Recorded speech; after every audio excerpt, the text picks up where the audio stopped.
প্রয়োজন আর প্রিয়জন অনেক তফাৎ। তুমি যে কার প্রয়োজন আর কার প্রিয়জন সেটা বুঝতে গেলে নিজেকে হারিয়ে ফেলবে। আপনাকে ঠকিয়ে যারা হাসাহাসি করে তাদেরকে হাসতে দিন, শুধুমাত্র নিজেকে সৎ রাখুন আর বাকি সবকিছু সময়ের কাছে ছেড়ে দিন। একটা কথা মনে রাখবেন, স্বার্থ শেষ হয়ে গেলে মানুষ যে আচরণ করে সেটাই তাদের আসল চরিত্র। যে মানুষগুলো কেঁদে কেঁদে মিথ্যে কথা বলে তাদের মতো ভয়ঙ্কর মানুষ এই পৃথিবীতে দ্বিতীয় আর একটাও হয় না। যে মানুষটাকে আপনি চোখ বন্ধ করে বিশ্বাস করবেন, তার প্রতি আপনি প্রচুর আশা রাখবেন, সেই মানুষটা আপনাকে এমন ভাবে ঠকাবে আপনি জীবনেও ভুলতে পারবেন না। থেমে কিন্তু কিছুই থাকবে না, কিন্তু মনে থাকবে কিছু মানুষের ব্যবহার আর কিছু মানুষের কথার আঘাত। আপনি চাইলেই সবকিছু ভুলতে পারবেন, ভুলে থাকা যায়, কিন্তু আপনি চাইলেও এই ব্যাপারটা কখনো ভুলতে পারবেন না। একটা কথা ভুলে যাবেন না, অতি আনন্দের সময় কখনো কাউকে কোনো কথা দিয়ে বসবেন না। রাগের সময় কখনো কাউকে কোনো জবাব দিতে নেই।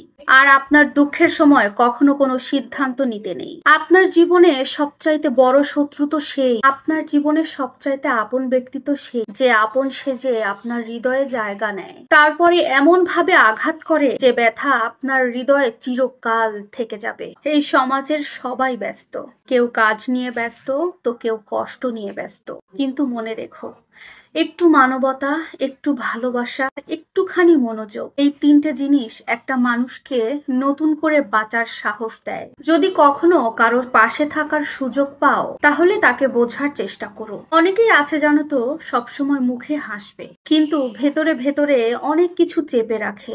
তুমি হয়তোবা কারোর না বলা সেই দুঃখের জীবনে একটু আলো হয়ে উঠতে পারো। সময় আমাকে একটা শিক্ষা দিয়েছে, পরিচয় সবার সাথেই রেখো, তবে সম্পর্ক নয়। যখন আগ্রহটা শেষ হয়ে যায় তখন ভালোবাসাটা কেবলমাত্র একটা অভ্যাসে পরিণত হয়। আর মানুষ, সে তো চলে যায় এমন একটা ভঙ্গিমা যেন কোনোদিন সে ছিলই না। একটা মানুষের পতনের জন্য কোনো অভিশাপের দরকার হয় না। যাদেরকে কষ্ট দিয়েছেন তাদের বুক চেরা একটা দীর্ঘশ্বাসই যথেষ্ট।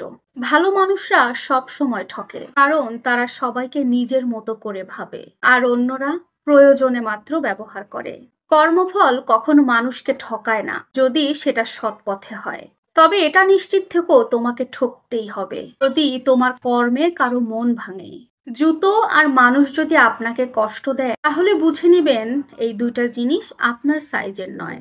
একটা কথা সবসময় মাথায় রাখবেন, অন্যকে খুশি করতে গিয়ে কখনো নিজেকে কষ্ট দেবেন না, কারণ সবাই তোমার কষ্টের মূল্য দেবে না।